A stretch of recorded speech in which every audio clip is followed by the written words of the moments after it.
When I stopped to help a stranded woman on a dark, rainy night in County Cork, I thought I was just doing what any decent person would do. I had no idea she was testing whether people would be kind to her without knowing who she really was, or that my simple act of compassion would fulfill the dream I'd given up on years ago. I never believed that anything like this could happen. Hi everyone, welcome to Life's Changing Stories. Now let's dive into today's story. Liam O'Sullivan was 47 years old and carried the weight of grief like a stone in his chest. 2 years had passed since his beloved wife Brigid had lost her battle with cancer, and the bustling streets of Dublin had become unbearable reminders of the life they'd built together. Their small flat overlooking the Liffey, once filled with laughter and music, had become a tomb of memories. Brigid's easel still stood in the corner where she'd painted watercolors of the Irish countryside. Her books still lined the shelves, and her favorite teacup still sat unwashed in the kitchen sink. So Liam had made the difficult decision to return to his childhood home in County Cork, hoping that familiar surroundings and old friendships might help heal his broken heart. The move had meant starting over completely. In Dublin, Liam had worked as a marketing coordinator for a tech firm. Decent pay, good benefits, a career with potential. He'd had a corner office, a company car, and colleagues who respected his creative ideas. But back in the small town of Millfield, opportunities were limited. The economic downturn had hit rural Ireland hard, and jobs that paid living wages were scarce. To make ends meet, he'd taken 2 jobs: day shifts at the local textile factory, where he operated machinery in sweltering conditions, and night shifts at the town's only fast food restaurant, Murphy's Chicken, where he cleaned grease traps and mopped floors until midnight. The work was exhausting and paid a fraction of what he'd earned in the city, but it kept him busy enough to avoid dwelling on his loneliness. Still, during the quiet moments between shifts, Liam's mind would drift to the dream he'd harbored since childhood, opening his own clothing boutique. He'd always had an eye for fashion and style, and Brigid had constantly encouraged him to pursue that passion. They'd even started saving money for it before she got sick. But medical bills had consumed their savings, and now, working paycheck to paycheck, the dream seemed more impossible than ever. The only people Liam talked to regularly were his old school friends, Paddy and Declan, who'd invite him for pints at O'Malley's pub on his rare days off. They meant well, but their conversations inevitably turned to their wives and children, reminding Liam of everything he'd lost. Most evenings, he'd drive home in solitude, listening to traditional Irish ballads that reminded him of Brigid's beautiful voice singing along. The night that changed everything started like any other. Liam had just finished his shift at Murphy's Chicken at nearly 10 o'clock, and a fierce Atlantic storm was battering the Cork coastline. Rain hammered his windshield as he navigated the narrow country road that served as his shortcut home. It was a treacherous route, even in good weather, winding through hills and valleys, with steep drops on either side, but it cut 20 minutes off his journey, and at his age, every minute of sleep mattered. As Liam rounded a particularly sharp bend, his headlights illuminated a figure standing beside the road. A young woman with auburn hair was completely soaked, waving frantically at passing cars. In the few seconds it took him to process the scene, Liam saw that she was alone, vulnerable, and clearly desperate. His first instinct was to keep driving. This stretch of road had a reputation for being dangerous, and a middle-aged man stopping for a young woman at night could easily be misinterpreted. But as he watched her in his rearview mirror, getting smaller and more desperate looking, something Brigid used to say echoed in his mind. Liam, we're put on this earth to help each other. That's all that really matters. He pulled over about 50 meters ahead and backed up until he was alongside her. Rolling down his window, he called out over the storm, "Are you all right, love? Do you need help?" The woman approached his truck cautiously. Even soaked and bedraggled, she had striking green eyes and a face that seemed somehow familiar, though Liam was certain they'd never met. "My car broke down about a kilometer back," she said, her accent carrying hints of education and refinement that seemed out of place on this remote road. "I've been walking for ages trying to find help." "Get in before you catch pneumonia," Liam said, reaching across to open the passenger door. "I've got a towel in the glove compartment." The woman climbed into his truck gratefully, and Liam handed her a clean shop towel from his work supplies. "I'm Liam," he said as she dried her hair. "Saoirse," she replied, pronouncing it Saoirse. "Thank you so much for stopping. I wasn't sure anyone would." "Where were you heading?" Liam asked, putting the truck in gear. "Glenwood Estate, just outside Millfield. I'm staying with a friend there for a few days." Liam knew the area. It was where some of the wealthier Dublin families had summer homes. "That's not far from where I live. I'll get you there safely." As they drove through the storm, Liam found himself opening up to this stranger in ways he hadn't with anyone since Brigid's death. Maybe it was the anonymity of the dark night, or perhaps it was Saoirse's gentle way of listening. But when she asked about the traditional ballad playing on his radio, Liam found himself talking about his late wife. "That was Brigid's favorite song," he said, his voice thick with emotion. "She had the most beautiful voice you've ever heard. We met at university in Cork. She was studying literature. I was in business. She was brilliant, funny, kind, everything good in my life." "What happened to her?" Saoirse asked gently. "Cancer," Liam said simply. 2 years ago. We fought it for 3 years, but..." He couldn't finish the sentence. Saoirse reached over and touched his arm briefly. "I'm so sorry, Liam. She sounds like she was an extraordinary woman." "She was. She always believed in my dreams, even when I didn't believe in them myself." Liam found himself telling Saoirse about his abandoned plan to open a clothing boutique, how Brigid had encouraged him to pursue his passion for fashion, and how financial reality had forced him to give up that dream. "What kind of boutique?" Saoirse asked, seeming genuinely interested. "Traditional Irish fashion with a modern twist," Liam explained, his voice becoming animated for the first time in months. "Celtic patterns in contemporary cuts, using local wool and linen. Brigid always said I had an eye for bringing old and new together." "That sounds wonderful," Saoirse said. "Why don't you pursue it now?" Liam laughed bitterly. "With what money? I'm working 2 jobs just to pay rent on a tiny flat. Dreams are luxuries for people who can afford them." Saoirse was quiet for a moment. "Sometimes the best things in life come when we least expect them," she said softly.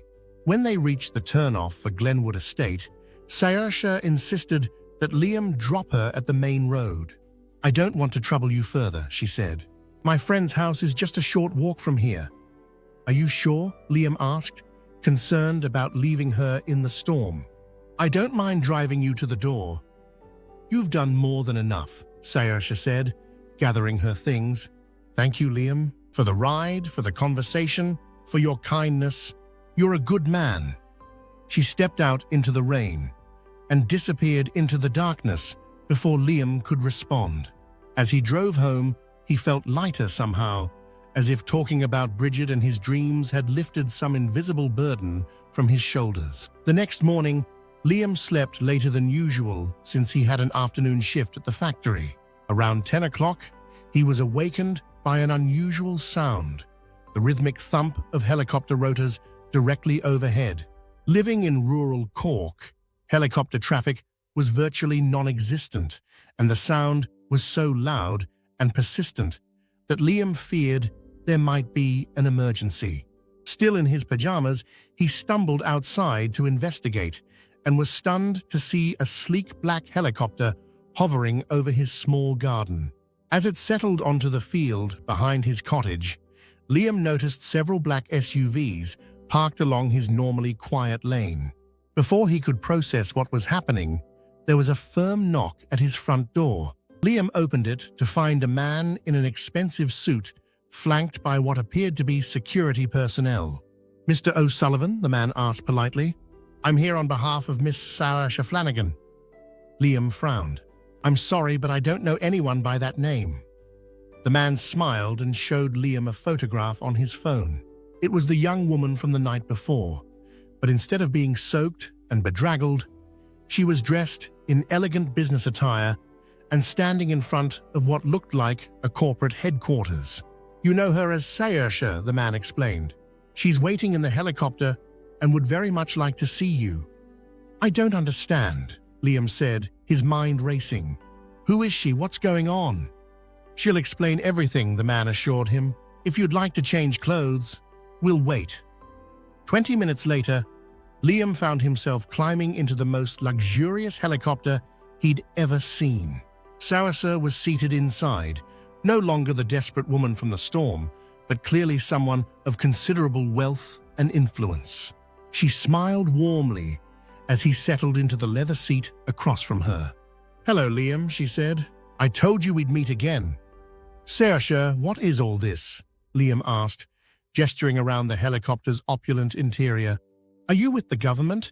Is this about immigration or taxes or—" Saoirse laughed, a sound like silver bells. "Nothing like that. Would you like to take a short flight while I explain?"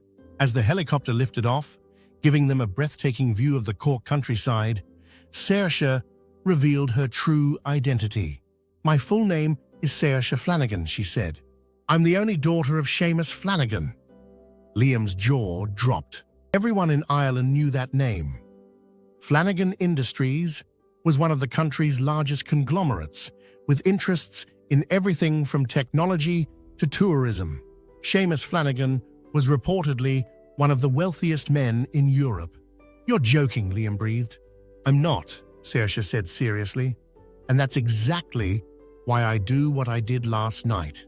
Do you know what it's like to never know if people are being kind to you because they genuinely care or because they want something from your family? I've been testing people for years, putting myself in situations where they have no idea who I am, just to see if anyone would help a stranger without expecting anything in return."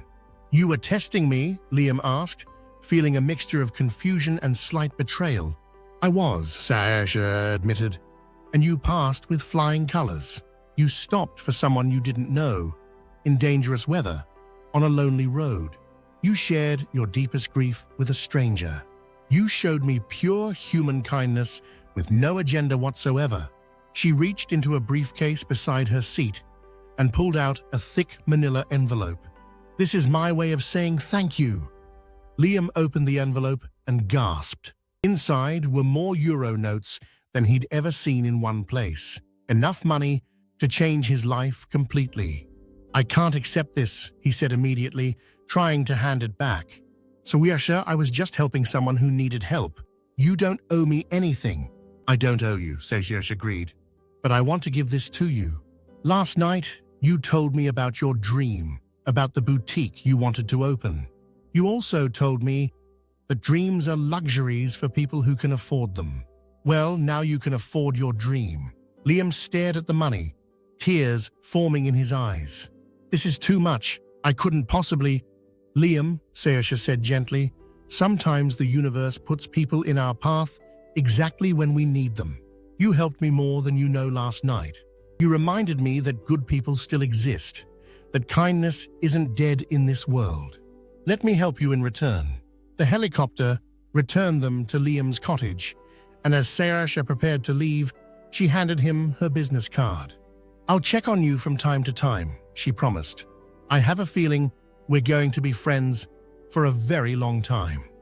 1 year later, O'Sullivan's Celtic boutique opened its doors in the heart of Millfield. It wasn't the largest shop Liam had originally envisioned, but it was beautiful, elegant, and filled with exactly the kind of traditional meets contemporary Irish fashion he'd dreamed of creating. The storefront featured hand-carved Celtic knotwork around the windows, and inside, warm lighting showcased gorgeous Aran sweaters alongside sleek, modern jackets incorporating traditional patterns. Local artisans provided hand-woven fabrics from County Donegal, while Liam's eye for design had created pieces that attracted customers from as far away as Dublin and Galway. He'd hired 3 local women who'd lost their jobs when the textile factory downsized, and together they created an atmosphere that felt more like visiting a friend's home than shopping in a store. The grand opening had been attended by half the town, including the mayor and several local business owners who'd initially been skeptical about a fashion boutique succeeding in rural Cork.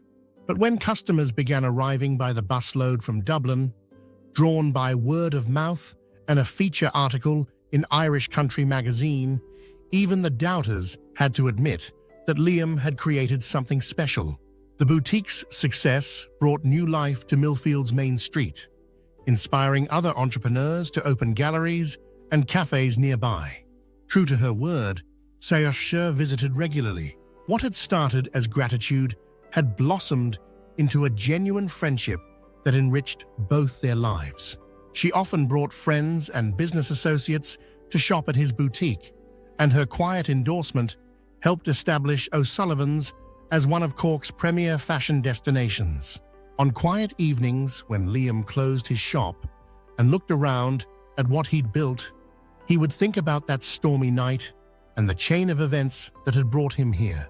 He kept a photo of Brigid on his desk, and sometimes he'd talk to her about the strange and wonderful turn his life had taken. "You always said dreams were worth pursuing," he'd whisper to her picture. "I just never imagined they'd come true because I stopped to help a stranger in the rain." Liam's story became something of a local legend in Millfield, proof that genuine kindness, offered without expectation of reward, could open doors to possibilities beyond imagination. His boutique thrived not just because of Saoirse's initial gift, but because he'd built it on the same foundation of authentic care that had led him to stop that stormy night.